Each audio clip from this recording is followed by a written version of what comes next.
Systematic investment planning, or simply SIP, helps you discipline and streamline your investments while aiding wealth creation in the long term to help you achieve your financial goals. Not only can SIPs effectively tackle market volatility, but they also compound your money.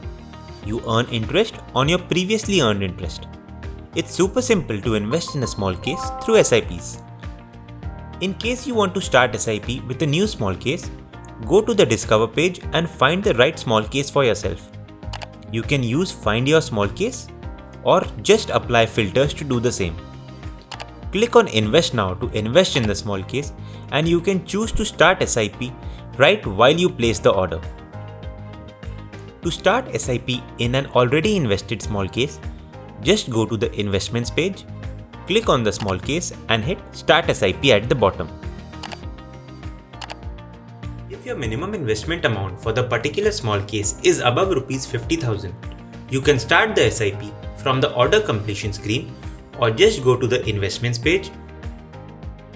We shall notify you via email, push notification, in-app notification and WhatsApp on some brokers when your SIP is due. You can also edit your SIP if you wish.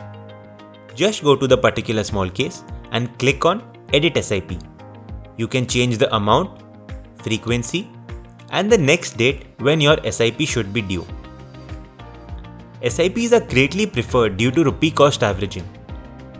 Since you buy shares on the day of SIP installment, you invest more at lower prices and less at higher prices, averaging out your overall cost of acquisition. Plan a stable financial future for yourself. Go ahead, start SIP today.